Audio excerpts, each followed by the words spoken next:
Good evening, everyone. Readers, authors. I'm just excited to be a part of this Enigma series. And when we last had our discussion, we were talking about smoke, and one of the ways the book ended was his dear friend Jimmy was found dead. So we know it left on a cliffhanger, and so now we're here to talk about part two, the son, Maestro. I know probably Kimmy's out there going gaga over her man, but let's bring Aja in. Let's talk about this book. Kimmy is somewhere. I No, figured. you didn't bring up her man. I had to get that out there because other people probably trying to claim him, and we know how Kimmy feels about her boo. So Mm-hmm. Yes. So I wanted to start off with I am a huge fan of Black romance, definitely by our Black indie authors. So and of course I've really been attracted to authors, Black authors that really seek to lift the voice of our Black men. And I know, like, when you did, a lot of your work, especially, I love your Soul series, and Zora and those ladies. And this time, looking at Smoke's story and now Maestro Eli's story, you really are giving us their vulnerabilities, but not emasculating them, but really lifting their voice. And in the midst of all that's going on, I want to commend you for that. So what made you decide to focus on, I mean, we're going to get the sister story soon, but what made you decide to really lift their voices this time? Wow. That was just an amazing question. I have to say that. I love that. And I love that you were able to kind of zero in on what I'm doing with this series, focusing on the masculine side of things. And I think one of the things, if you're really paying attention, and I know that you are, soulmates and Enigma are like two sides of the same coin. They're joined together by Zora and Elijah because of their relationship and the children that they had together. Zora raised their daughters alone, essentially, and Elijah had a similar task by raising his two children with the help of his mother. Um, and so we see these two sides of the same coin, and one side is kind of like the light side, even from a visual perspective. When you look at the covers that Sean D. Young designed, we have, like sparkling gold and light, and everything is very much spiritual and soulful in their experience. And then on the flip side, the Enigma series, things are dark and not light, meaning there's a lot of mystery, there's a lot of questions, there's a lot of secrecy that's going on in this story. So there's this darkness that's happening in the Enigma series. So I just wanted to point out that that's happening. Like there's this yin and yang thing that is very intentional when it comes to this story. And as such, on this light side, it was female dominated, even though I gave these women some wonderful men on this other side. This is driven by Smoke, who is a man's man, and he has raised Eli to be like him, even if it was not necessarily like I want my son to be like me, but by raising him and then also leaving some things to the streets to teach Eli had to learn to be a man in this environment. And Smoke is not driven by the streets. There are some rules to this game that are essential for him. No women and children. Being respectful to women and children, being respectful to people, caring about his community. While he was young, he may not have seen the necessity of it, but as he grew up, he saw more and more that he did not want to be a part of the destruction of his community. And so that teaches you to be a man as well, because if you're going to be responsible for your community, you've got to be a responsible man. So Eli learns these things by watching his father and being trained by his father to take over this business or organization when the time comes. So I wanted to highlight what it was like for a man to be a man. And then, as you said, I didn't soften them. I didn't make them something that they were not. It wouldn't have made sense for the type of men that are in the Soulmate series to exist in this world. These men are going to say things and do things that the men in my Soulmate series would never think and never say. They just won't touch that because those aren't the men for those women. But on this side, these men will definitely get down. And I really liked someone reviewed um the Enigma series, Smoke, and then Maestro. And I think they go by Relum Reads. And I really like this review where they talk about how the Enigma series has morally gray characters. And you know what? I had never even considered what morally gray was. I had never heard it before. I just was writing my characters. I didn't really think about how they fit. But to hear that terminology be used to describe them, I'm like, you know what, it's perfect. And once I research it, they're not good, they're not bad, there's a line that they don't cross over, but that line is kind of far. It's a line that, goes farther than most other people will go. So I think that for me, it was just important to highlight Black men, especially in a world that doesn't fit what's socially acceptable, but that they still manage to have some ethics, morals, values, and care and concern for the world Mhm. they live in. And that's what I appreciate is because our men are complicated, and that's good, right? Mhm, Instead of what has been stereotyped, what has the one side, the one-dimensional images that they portray of our Black men on, whether it's very urban, ghetto, I guess, or very, corporate, but we have a spectrum. That's the mhm, beauty of our community, the beauty of our culture. And so being able to, I like that morally gray, so that there's this humanity to Eli, there's this humanity to Smoke, but mhm, then there's the environment that navigate, and how do they interact with others. That's what I'm so attracted to, those types of books that really shows the complexity of our Black men, but mhm. gives voice to that. And so I appreciate you for that. I really have to applaud you for that. Thank you. Thank you so much. All right, someone says Eli's definitely not one dimensional. Agreed. Agreed, agreed. So I also want to add that your like character development is definitely one of your strengths as an author. Look at me talking about your works. I mean, I've been reading your work, so of course. I Um, appreciate it.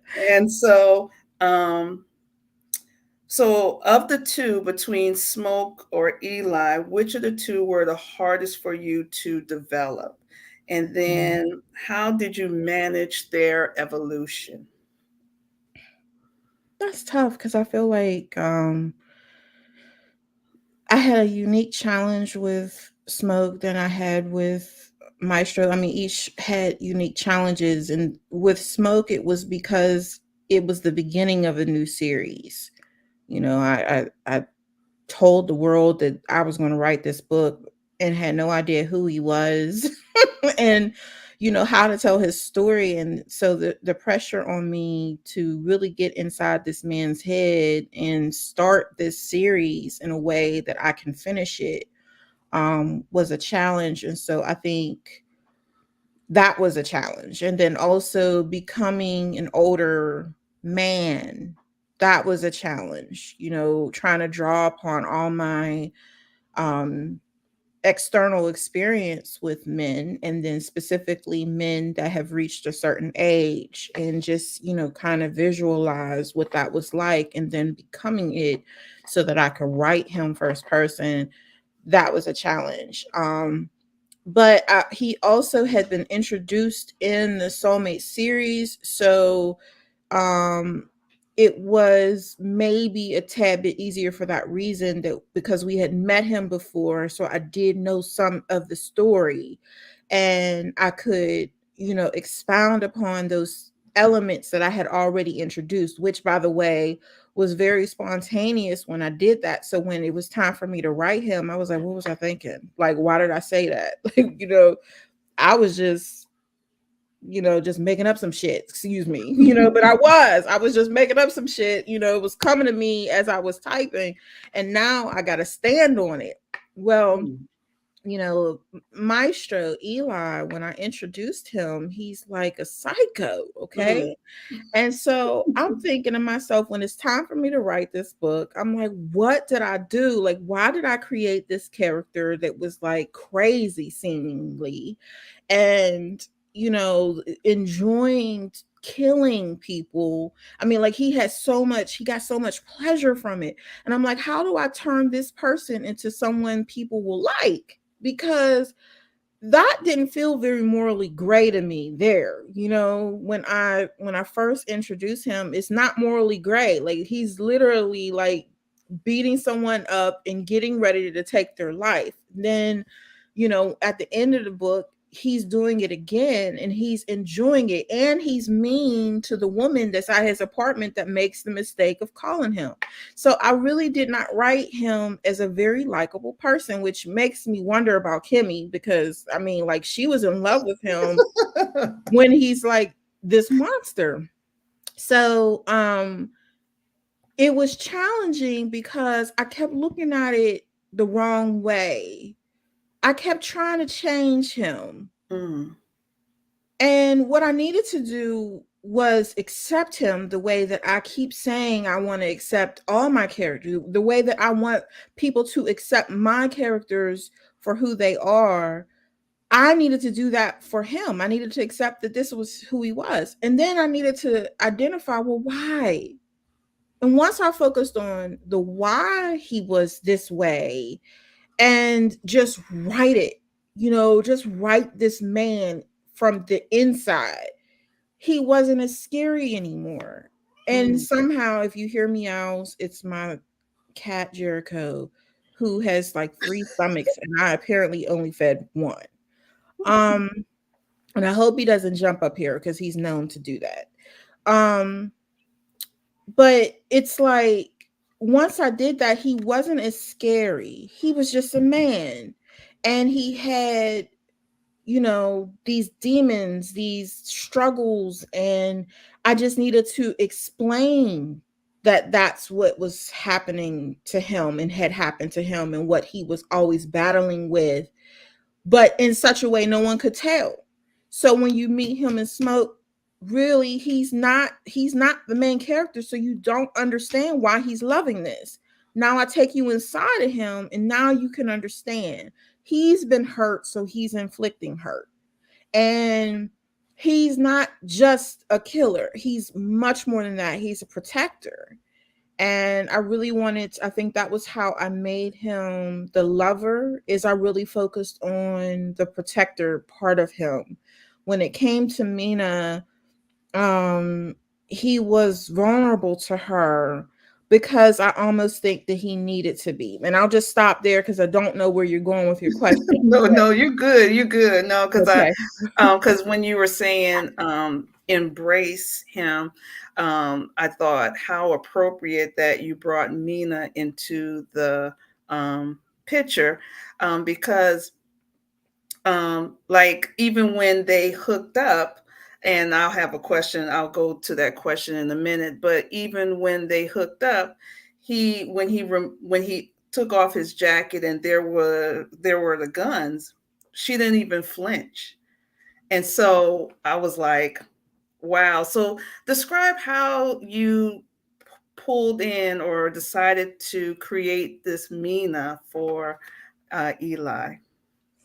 Yeah, so again, I said this, I think, in Smoke, that I really just, y'all gotta know by now I cuss. So that just, and I'm married to a sailor, so it does not help. But I just be making shit up. Okay, so that's number one. That's just number one. But I did also know that the person for him would have to be sweet. She had to have a sweetness about her. And then I knew that she also had to be accepting of him, because if we're already in the midst of a war, the last thing he needs is to be at war with some woman, you know? Like, I can't give him the war and then this woman that, what you doing and why you not here, and I needed somebody who would understand. And so then it it clicked. I was like, she's the daughter of someone in this life, because how else does she understand this? So then I kept thinking, well, who, if I have I created someone that she could be the daughter of? At first, it was going to be Ronnie. Ronnie's, I think that's his name. I think his name was Ronnie. Yeah, first she was going to be Ronnie's daughter, and then I was like, nah, she can't be the daughter of somebody that we getting ready to like kill, because Mm-hmm. I can't do that to her, because then if I have it where Smoke and Maestro have to be the one to take him out, now we got a different type of conflict, because you know he killed her daddy. So I was like, okay, that doesn't work. Then I was like, wait, Sean. And I went back to Smoke and I read the original story, and Smoke was close to Shine. And I said, this would actually work very well, because now I can bring two sides together. Mina is named for Kimmy. Kimmy gets credit for Mina's name. I didn't give Shine a last name in the first book, so it worked. I could make him Shine Farrell and then Mina Farrell. But I knew that Mina needed to be the soft to Eli's hard, the same way that Aaliyah was light to Smoke's darkness. I think that I have turned into this balance person, like creating a balance in my world, and I created a balance in theirs. And so that is where she was born from. And then as I started to spend more time with her, I was able to visualize this sweetness in her, just like, how does she even manage to exist in this world where her father, even though he comes off not as hard, when you meet him, he seems like he's more gentle. She tells you he wasn't always that way, kind of like how Smoke wasn't always the way he is today. When you get older, you get gentler, you calm down a bit. And so, I'm telling the story of Shine through Mina, but then I'm also giving you some of her backstory to explain how she's sweet.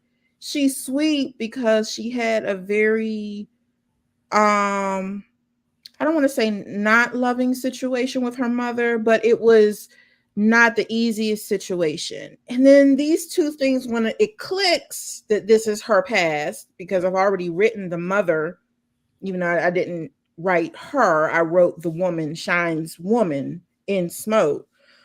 It clicks that these two are like twin souls. You know what I mean? Like, he has a mother that's terrible, and she has a mother who's terrible. So I've created this, this experience, this shared experience between them. And I was thinking as I was writing, I was like, girl, you good. Like, And because I was only making shit up, but it all came together, like it just all made sense. So I'm even excited talking about it because it's like I trusted myself to tell this story. And now that it's together, it's just an amazing experience that I was able to do that for those two. But that's how Mina was born into the story. And her being a hairdresser was really, I had been wanting to tell the story of, not the story of, but wanting to write about that profession for a long time, because one of my favorite people is Tamara Smith, and she's the one who gave me my signature hairstyle. She's been doing touching my hair for over a decade, probably 12 years now. I've always admired her because she's just a great businesswoman on top of a great stylist. And I've always admired her because I felt like she's always had to deal with different type of people. And it takes a very patient person to listen to people all day long, to give them what they want, to help them feel good about themselves before they walk out. And I felt like this would be the perfect profession for this woman, for Eli. So that's the story of how Mina came to be. Fantastic. And so the initial pairing of Mina and Eli is definitely not your usual romantic style, with them hooking up on an anonymous one night stand. Why did you choose that as their initial contact? I needed I think that in any other environment or experience, he didn't have time for a woman, put it that way. He didn't have time to have that type of committed experience. So I had to force him to have one. Meaning I had to force him to meet her and move fast, and then her have something about her that would make him want to have more of it. So even though when he goes to see her, he's thinking it's just strictly to kind of like check her out, make sure she's not about nothing, like it wasn't intentional that she was there that night to spy on him.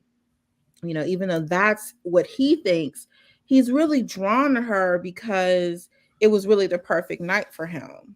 And then when he finds out that she's connected to to Shine, now he's even more intrigued. And then when he goes to check her out and she's cool about everything, he's like, okay, now wait, I might want to see this person again.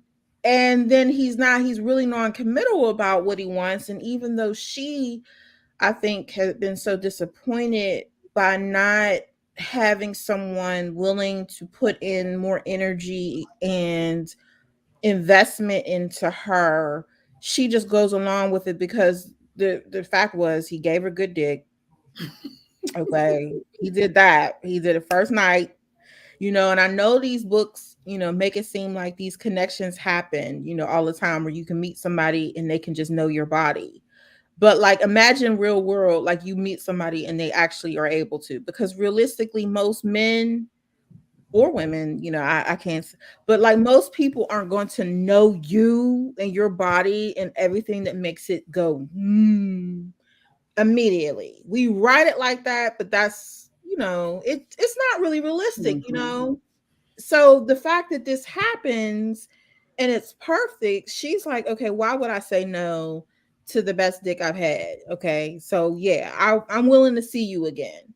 And then it's like, she's, because of all the things I mentioned before, because she's sweet, she doesn't ask too many questions, she doesn't press, she's not trying to change him, she's not afraid of what she's seeing so far about him, and knowing that these things are tied to the life. And then she's just perfect. Now he just wants more, so it just, they become wrapped up in each other. I had to make it that way because if I had made it any other way, he would have had to think about it, and he didn't have time to think about it. He was in the middle of a war. Yeah. Yeah, I thought the timing was actually perfect because he was almost interrupted by the other chick who he says, "Pack your stuff up before I get home." And Right, so right, then he right. was like, "Wait a minute, I need some. I don't have any," and then just the Yeah. perfect time. And so I thought, but their chemistry was just off the charts. And so I loved their pairing, and it was just the intimacy. I think it was just mind-boggling for Eli. Like, wait a minute, why am I drawn to her? But like you said, just her. Um, she was peace to him, in the midst Mhm. of all the war and all that was going on. She was his peace, and he, something he didn't realize he needed. She came on the scene. So I thought that was just amazing. Um, I want to go back to the mothers. So I was going to say definitely no Mother of the Year awards for Mm-mm. Carmen, neither Mina's mother.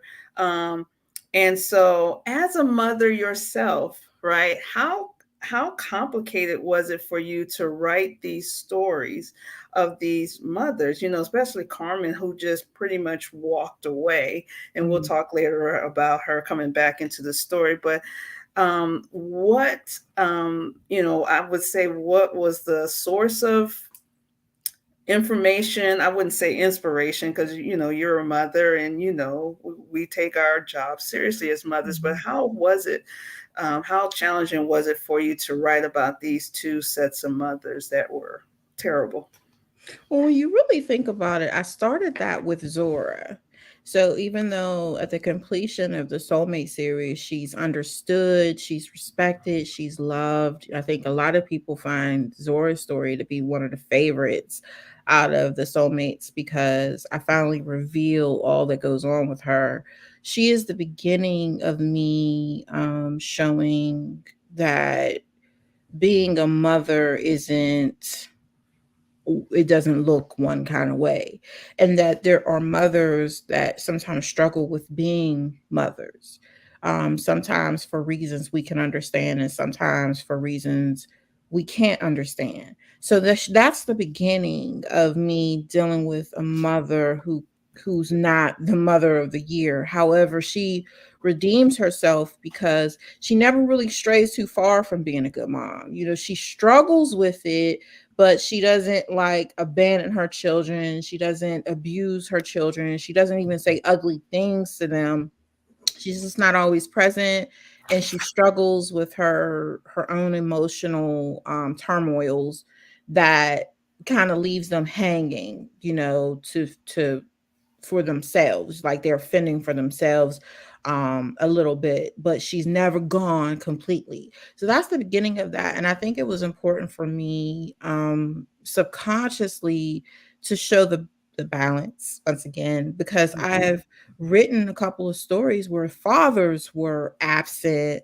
I Am Yours. um there's another one, and I'm trying to think.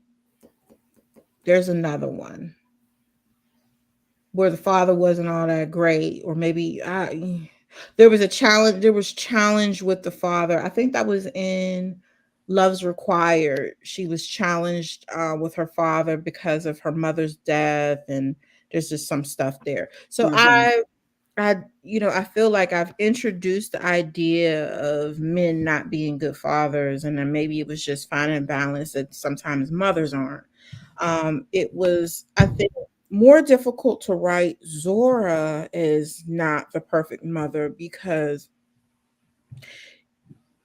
these were beautiful women, and Zora was as well. And I wanted her to be perfect. Like, I can't imagine, like, when I think about it, I didn't write Zora perfectly, but when it all ends, she is to me. She's like one of my most beautiful characters.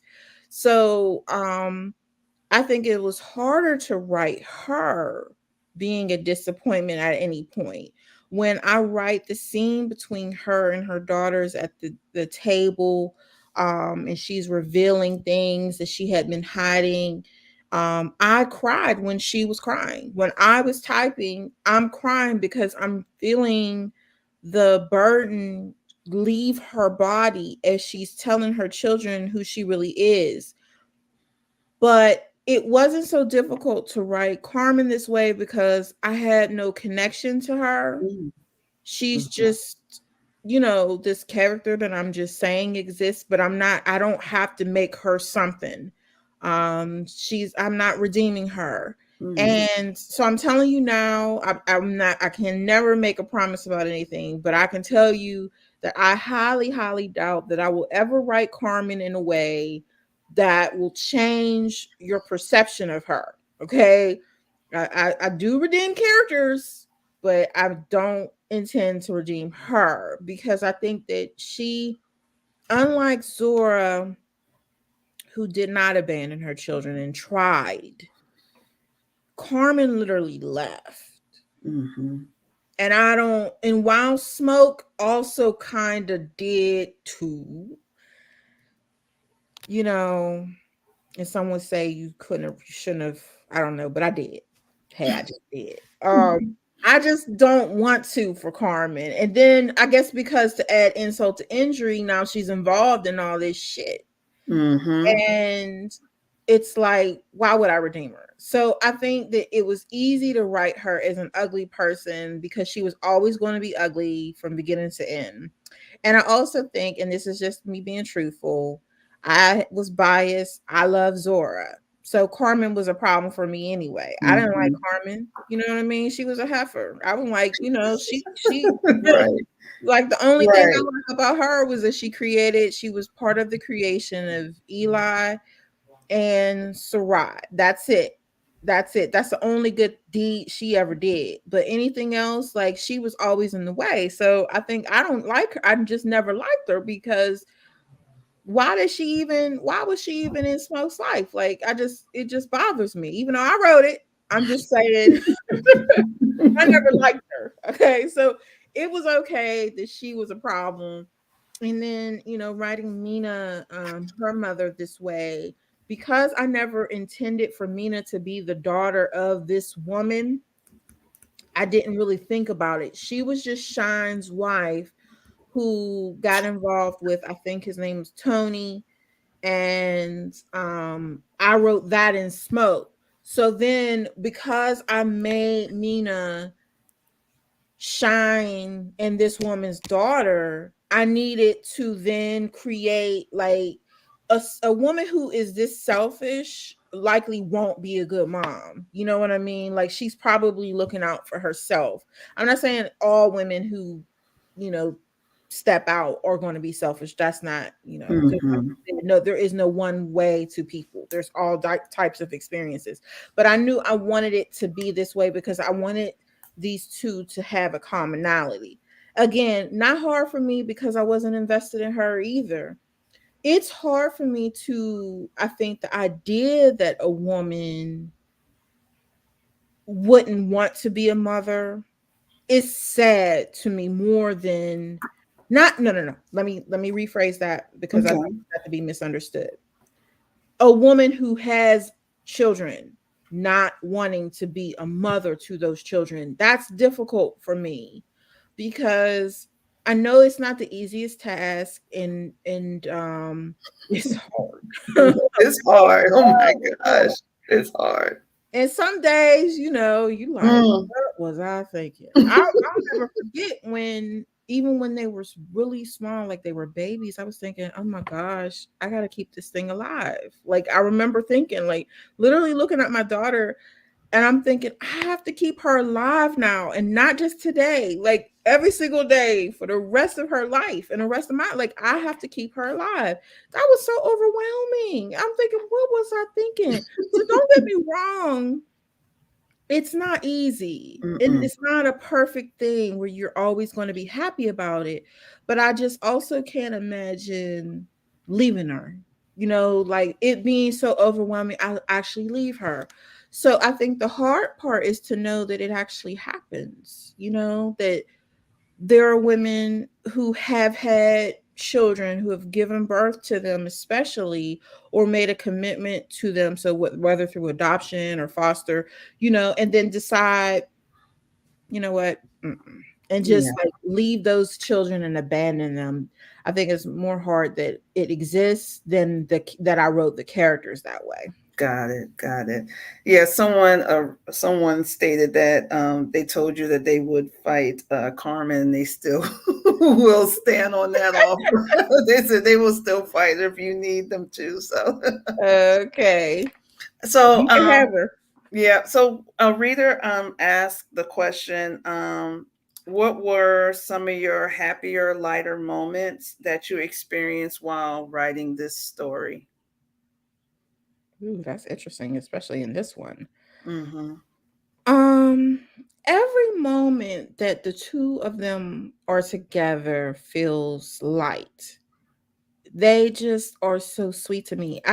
It's like, and I'm not into women this way, but like I loved Mina. Like I loved her.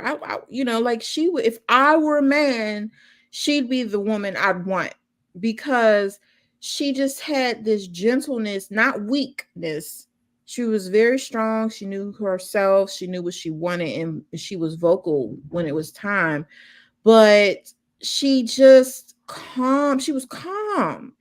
And that would be what I would want, especially if I was him.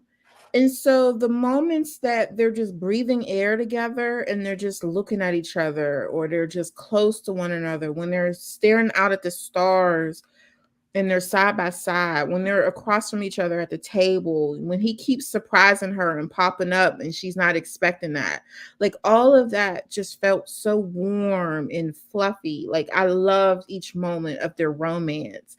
And then also, every time he talks to his father, I really enjoy writing Smoke from this perspective, to get to see him be a dad, and to get to see how Aaliyah had changed him. Not that she tried to change him, but that her presence in his life changed him, and how that made him a better father in this moment. Because had it not been for Aaliyah, we probably wouldn't have seen this go down the way it did. This kind of pushing Eli towards his destiny, this pushing Eli to go ahead with the love that is coming to him. We wouldn't have seen these things. And not just because of Aaliyah, but because of Jimmy.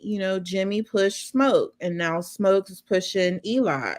Um, all those moments are perfect for me. And then lastly, the conversation between Eli and his sister Sarai. She had this moment of wisdom, and she's now, telling him something he needs to hear. And then, like, what, 2 days later, however I wrote it, she's sitting there losing her mind and killing somebody, you know what I mean? And so it was like she doesn't even take her own advice about anything. But in that moment, they're brother and sister and they're close. And not many people know this, but because you need to know more about me than just a little bit.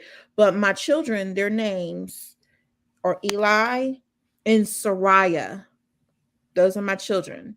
And so when I wrote this book, and when I was creating these characters, I knew I wanted to leave a legacy for my own children, Mm. something they could look at and say, this is my mom put me in something. And so every time Eli would see me working on Maestro, he always had, my son Eli, he always had this smile. His dimple would pop out, and his dimple only pops Oh, out when he's up to something, or when like he's charming you or something, that little dip in his cheek just pops. And oh, so I assume, I never really asked him, but I felt like it made him feel good to know that there was this character. And then my daughter Soraya, she always thinks she's rough and tough anyway. So, she wanted to give input on things that Slick can do, using a knife and blah blah blah. Like she has so much fun, surrounding Slick, because and she even put on Instagram, she put on her Instagram story, this is my book, this is about me. When I finally revealed the cover for Slick, she's like telling her friends like, this is me, this is my book, so it was just me leaving something for my children. But yeah, I wanted to create that, or I guess show that bond between them, because I had been showing the conflict that they had, brother and sister had, and I think that that is a normal conflict, between siblings. But I also wanted to show that how it also is, we may argue, we may fight, but this is mine. Like, you never messing with my brother or my sister. So that was important to me.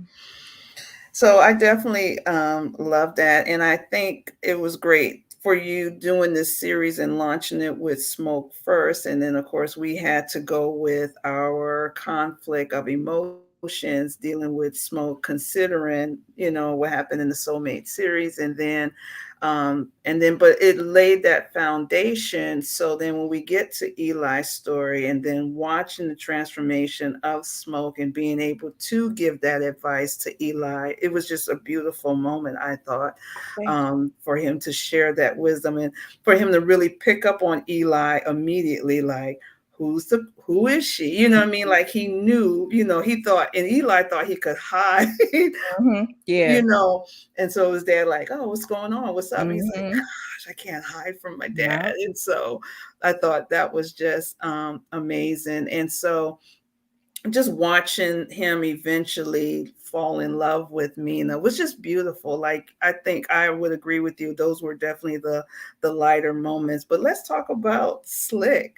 You know, the first part in the I mean, Woo. when she's like, "Oh, well, he just happened to fall on the sword. I mean, fall on the knife." I thought, "Oh my gosh." So Yeah. let's talk about what you think is going to be your challenge in writing her story. She will be my greatest challenge, I know, because she does not currently, where she is in this story and where we are left off with her, she doesn't have the emotional intelligence necessary to really accept love and thrive in it. We know this because she doesn't have control over herself. She reacts, she doesn't think, um and she creates problems that the men in her life, excuse me, has to clean up. And so she lacks that in this moment, which means I have to progress her as a character. I have to give her something that will grow her, like mature her, so that she can be a good lover, friend, um, better sister, daughter. Like, she needs to grow up. So I know that there is a great challenge in that, because I don't want it to all be driven by her love for the character that I'm giving her. I am a fan of people, my characters specifically, to figure things out on their own, even if the person they're with assists them in seeing it, or they offer to help. I'm a fan of them being self-sufficient enough to do what is necessary to develop themselves, because at the core of me is women's fiction. Like, I have a strong women's fiction component, which means for me, like, a woman decides for herself who she's going to be, who she wants to be with. If there's something she needs, she seeks the help. And even if that's the help of someone else, and even if that's the help of a man, that's fine. It's just, I don't create the type of person who is a slave to someone else. Um, and so I want there to be a good balance between her learning what is needed to help improve herself, and getting the help that she needs to do it, and then also falling in love and having this relationship with this character that I'm giving her. That will be a challenge because it's all about timing, and making sure that happens in a way that's entertaining and also realistic for her, because she's not going to change overnight. So I have to decide whether I'm going to bring the story in with her already meet like at least halfway there, like about to change. And I just kind of explain the things that have, prompted her to make these changes in her life and prepare her for this character that she's getting ready to meet. All of that is not ironed out yet, so I won't even pretend that it is. Just Hmm. know that I know she's going to be my greatest challenge because of all of those reasons. But I already know who is going to be her person. I just won't tell y'all yet. But what I Oh, will say is that Slick, just like Smoke needed light, and Eli needed soft, you know, and sweet to his heart. Slick needs someone who can dominate her. She's got to have someone who dominates her because she walks around like she's the shit, and she is. But like she walks over these people, like the way that she, like, who, like this man, she kills this dude, like she I kills him. know. So he's, whoever this is, got to be somebody who's not afraid of her and that she wouldn't dare touch. He's got to be alpha. And so, that's all I'll say about this Okay. person, but I won't tell you more about him. Just know he's gonna be that dude. Like he's gonna be somebody. He's gonna be that nigga. Okay. And I'm just saying that word because this series explores that word. That's what he's gonna be. Okay. He is not gonna be messed with when it comes to Slick. So we hope Kimmy don't try to claim this guy either. Kimmy But can't. You can't, Kimmy. You got to decide. Eli, you got Eli, Kimmy. We just Yep. saying, you already got him.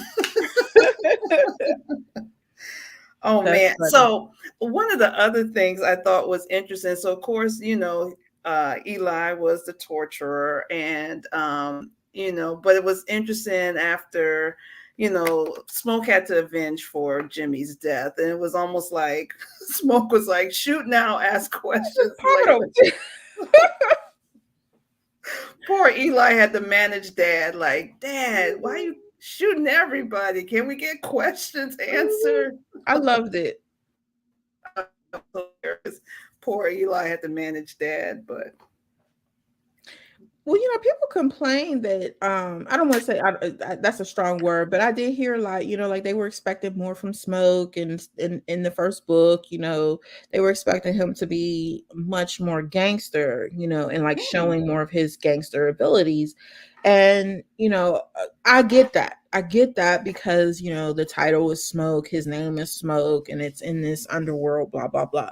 But like I'm telling you off the bat, the man is 60 years old and he's realizing that he is not the young man that he used to be. And it felt disingenuous to then create this character that's going to be running all around the city, shooting up people, and you know what I mean? Like, and then rubbing Bengay on, at the end of the day, I'm not saying like he's not in shape for his age, but it just felt like I would have been saying something about him that wasn't realistic to him. And especially to the character that I was sharing the entire book, that this is someone who has to accept that he is not who he used to be, and that mhm. Eli is actually the prototype. Like Eli is that person now. This is the person. But then, when Jimmy is murdered, it it like sets a flame so Mhm. that there is this temporary anger and ability that kind of pushes Smoke to be able to do the things he does. But you notice I really don't give him too many, like I don't give him a lot of action, like physical action. He moves into a building, he's kind of casing the place and then he shoots. Then when you have the warehouse scene, this is probably the most active that he's been. But at the beginning of the book, you have Eli, saying that he knows all about, his father getting involved in the basement situation in the first book, and that Butch revealed that he was had to rub Ben Gay on for days Mhm, because that's how mhm. sore his shoulder was. So I always aspire to tell truth with my fiction.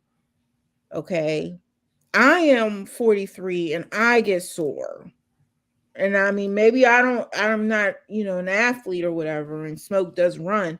But the reality is you don't move the way you used to move. Each year, it becomes a little bit more challenging. Your ligaments get a little tighter, all this happens. And um even the most in shape black man is going to feel some of these things. So I just try to create some reality with my fiction. And I think I did an okay job of that in Smoke and even in Maestro. But I thought it was funny because, Smoke's patience was gone. So I gave him situations where he could just show he did not want to hear nothing. He didn't want to hear nothing nobody had to say. Just pop.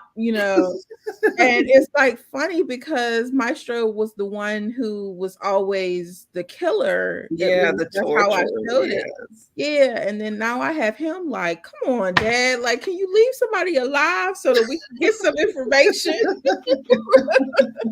So it's like they switched roles They almost, did, yeah. and I love that. Like, I felt the person I mentioned earlier, Relum Reads, in their review, they point out something that I was feeling as I was writing it, and I didn't know whether anyone else would pick up on it because I've tried to be funny in books before, and I don't think anybody ever said anything. But like the review mentioned, like, I did a great job of infusing humor into the story, and it was like I was clapping. I was like, yes, y'all finally got my humor. Mhm, Like, mhm. because I'm pretty sarcastic in real life. I think you realize this now.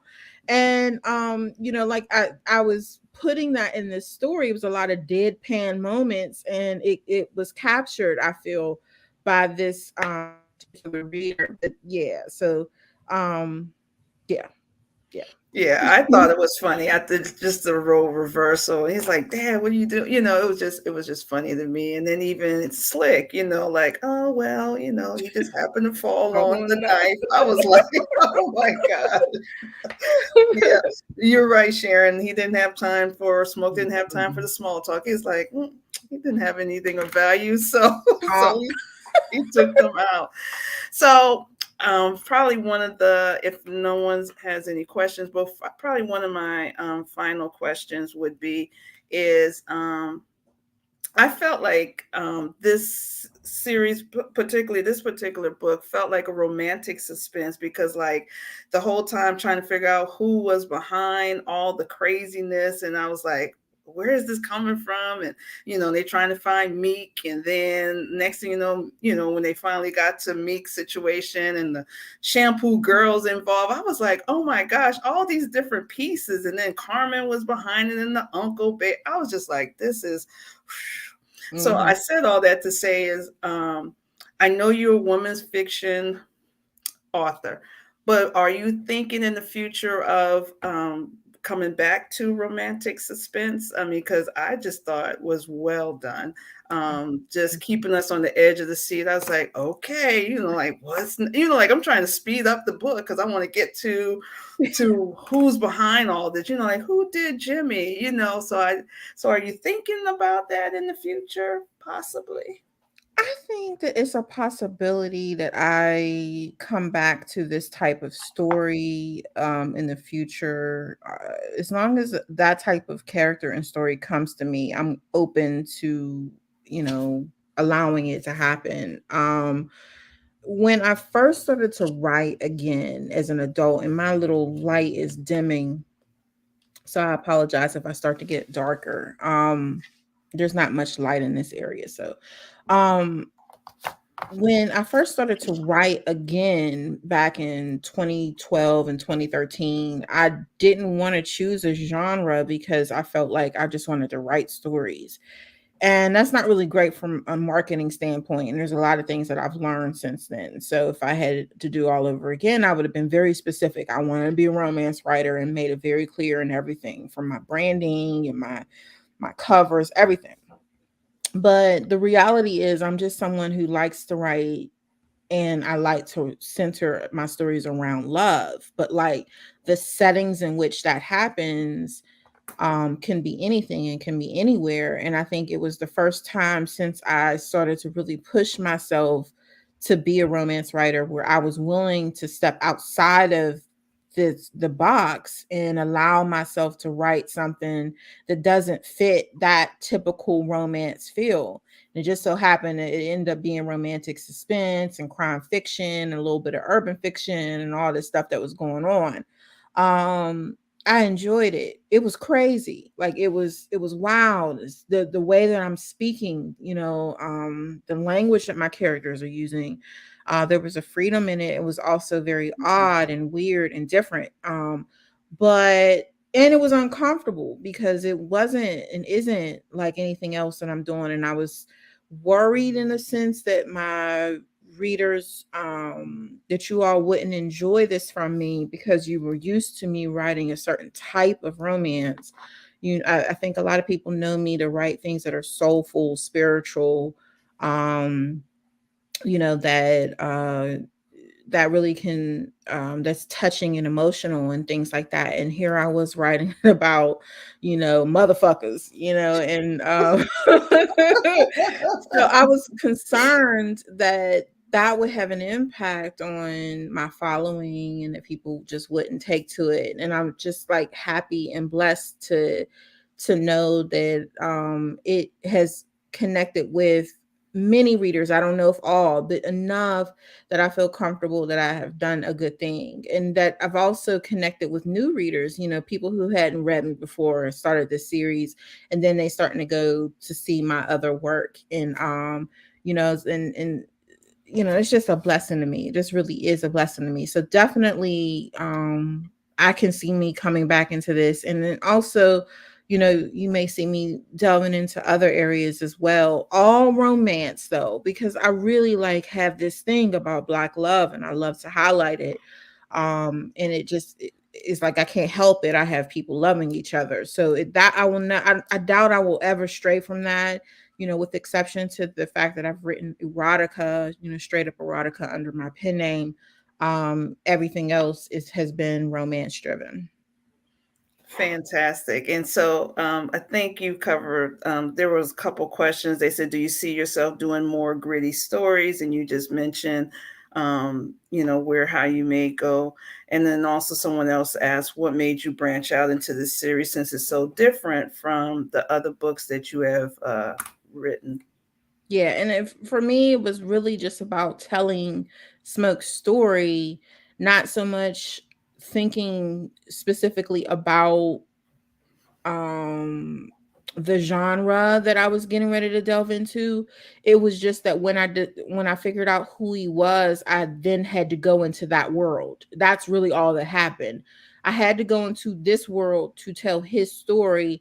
So then I ended up in this world and I'm like, I have to write it now. Now I have to write, romance, suspense, crime, like I gotta dig into some places that I've never like dug into before because this is his world and I've just got to do it. So it really was just a consequence of me deciding to write his story. But I feel blessed by it. The same way the Soulmate series blessed me, I feel like the Enigma series has blessed me in another way because it has it told me without anyone else telling me that I'm a writer, that I Mm. really am, because I'm not just repeating a cycle over and over again, that my creativity comes from inside and that I can create from this gift. It just, I don't know how else to explain it, but it was just encouraging and it was self-validating, Mm. because I, even if no one else loved it, even though I wanted people to love it, even if no one else loved it, I knew that I finished it. And Mm. and that was just such a big thing for me because it was so different than anything else I had ever done. So that meant to me that I'm a writer because I set out to do something and I did it. So And you are. And I love that you're not putting yourself in a box, but even in all your works, like there is it's a spectrum to your works, so even though it's Black romance, just your approach to your different stories, um, is just shows you're evolving as a writer. And thank so you.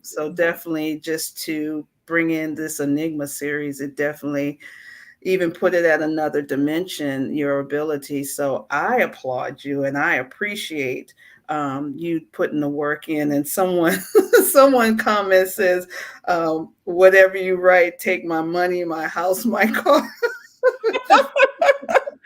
I don't know who I was don't that. want I wish all I that. knew who read. Oh my God. I just take a little bit of money out of your little pocketbook. Just give me a couple dollars. So you definitely got that fan in me. So, you got some of us. We're not going anywhere for sure. I But appreciate it. I really do. and Thank I know you. we could talk on and on because I absolutely adore you and your work. And I mean, this has been great. And thank you for allowing me to help you with this discussion, and looking forward to Slick's story. And if you have me, I definitely would love to talk through that one. But again, Aja, it's been a pleasure. This has been great. And so we're just looking forward to what's next. Any last words from for us, Aja? Well, thank you so much, M. I her name is Martha, okay? But she's M to me, okay? And if you were here for the first conversation, you know why, so I won't go into that.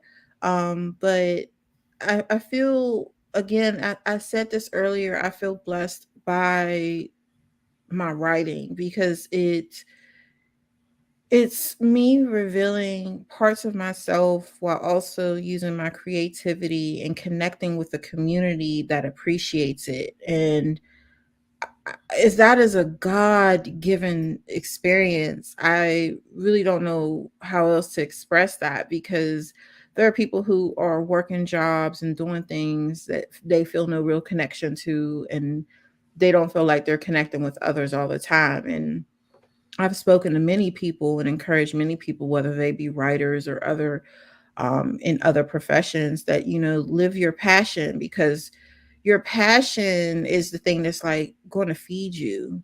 You know what I mean? Not money. You hopefully it does that too, but it's Mhm, the thing that feeds your soul. It mhm, feeds your soul every single moment that you get yourself involved in it, even though it's stressful at times. Because this is work for me. It's not, it's not just all creativity and happiness. Like, mhm, sometimes it stresses me out. Sometimes it makes me cry.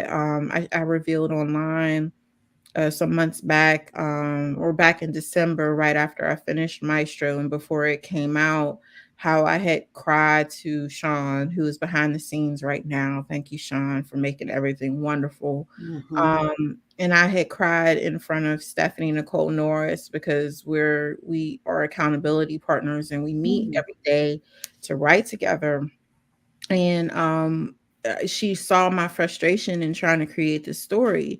So it's a lot of work, but it also is the most rewarding work ever. And so I feel so blessed that God gave me this gift, and that he put all these things in my way so that I could be here in this moment. And then I feel so blessed by you all, those of the few that are still left here watching the live, those of you who are going to come back and watch later. I feel blessed by you because you don't have to care about anything that I'm creating, but yet you do. Like, you get yourself involved, you invest yourself in this experience to hear the perceptions and the way that these stories have laid upon you. is amazing to me because it's like they were mine. These people were mine, and now they're yours. Because they became part of your experience. I'm just amazed by that, and I'm blessed by that. So thank you so much for being on this journey. Thank you so much for always being so vocal and articulate about your appreciation for Black romance, Black authors, Black literature, the Black, reading and writing community. Not just me. I see your love for everybody out there, and I hope that, and I know too, but I pray that the people that are receiving the honor of you reading their words and giving your feedback, that they know the gift they have in you, Mm. because you are a blessing. And I thank you so much for wanting to be part of this experience specifically. You do an awesome job, asking these questions. You do it in such a way, like Barbara Walters, like, like you move from one question to the next. It is just seamless, so you got Sean in the back making the visual seamless, but you are here, making the conversation seamless. So I thank you. And I thank everyone who participated in the discussion and left a comment or asked a question. I know Kimmy is out there somewhere. Thank you so much, your energy, your enthusiasm, and all of that. And everybody who has been a part of this experience that has sent any encouragement my way. And for my family, who is around here, in this house, but also has to put up with me whenever I am under so much stress and I become one of the crankiest people to be attached to. I just really appreciate them, and I love them so much that I write them, whether it be their names or the great attributes of them. I write them into my stories and my books. So I thank you all. I'm excited about Slick. I hope that you love her as much as I'm going to love her, because right now she's not the most lovable. Um, Mm. but I have a way of changing that, and I'm excited to do that for her. Scared, but I know I'll be okay. It's all gonna work out. She's gonna be okay. So just thank you so much for being part of this discussion, everyone. Also, before we leave, just so you know, Maestro, the hardcover um, is up for pre-order on my website. So if you wanted a signed copy, you could go to my website. I know, Sean, I should have told you that earlier, so I could have given you the link. But yeah, he's up for pre-order on my website. But I'll post it somewhere on social media, so you'll see it that way, and I'll send it in a newsletter as well.